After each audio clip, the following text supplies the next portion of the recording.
एक मर्तबा मेरे पास एक आलिमा आई, दीन का इल्म पढ़ी हुई थी। कहने लगी, मियाँ मेरे साथ बहुत अच्छा है, दुनिया में शायद ऐसा मियाँ किसी को नहीं मिला होगा।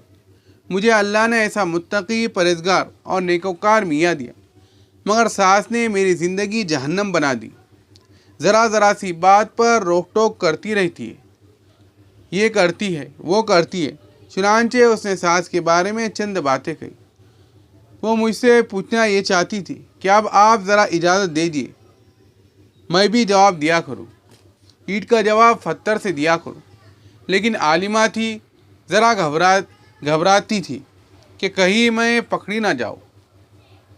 चुनांचे उसने अपनी सास की जो इतनी बातें बताई कि ज़रा ज़रा सी बात पर ये करती है, वो करती है, और मुझे ज़हनी तौर पर सुकून नहीं होने देती। मैंने पढ़ना होता है और मुझे पढ़ाने में वक्त दिक्कत होती है। अब आप बताइए मैं क्या करूं? मैंने उससे कहा कि आपकी सास के अंदर इतनी बातें नापसंदीदा है, कोई बात पसंदीदा भी है? कहने लगी, मुझे तो कोई भी पसंदीदा बात नज़र नहीं आती।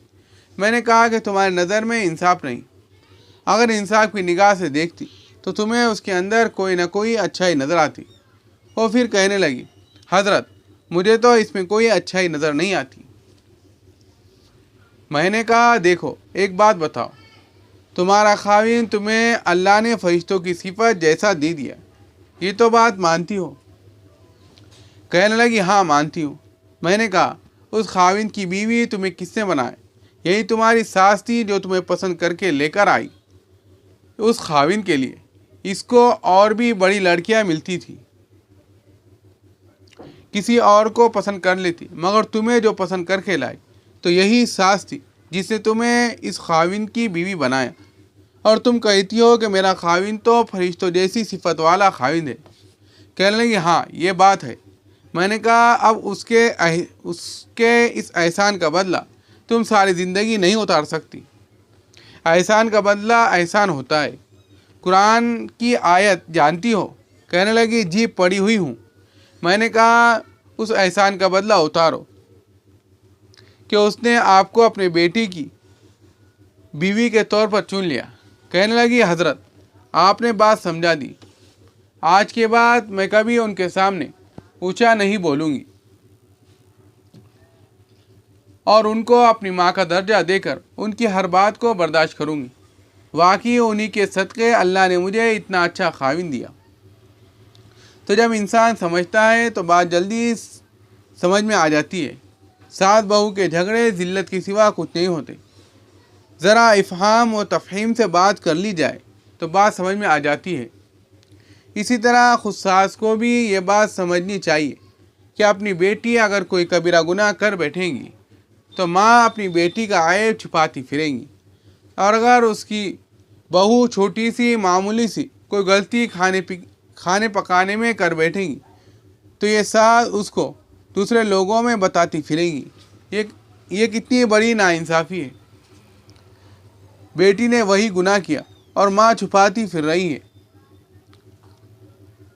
और बहू से गलती हुई तो सास लोगों को बताती फिर रही है।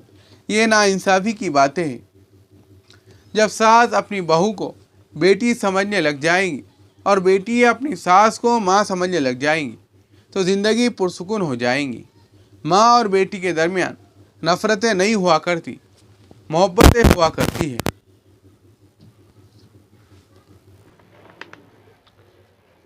एक मर्तबा रसूलुल्लाह सल्लल्लाहु अलैहि वसल्लम किसी जगह से लौटकर मदीना मुनव्वरा आ रहे थे। सहाबा किराम आपके साथ थे।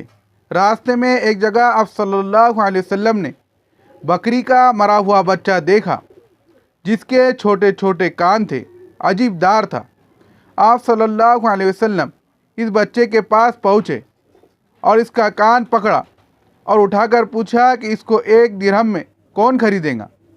साहबा ने अर्ज़ किया कि ए अल्लाह के रसूल सल्लल्लाहु अलैहि वसल्लम, अगर ये ज़िंदा भी होता तो आप देखते कि इसके कान छोटे छोटे हैं, कुर्बानी के लायक नहीं है, अजीबदार है, और फिर मुर्दार भी है, तो भला 1 दिरहम में कौन खरीदेगा? इस पर रसूलुल्लाह सल्लल्लाहु अलैहि वसल्लम ने फरमाया कि जिस तरह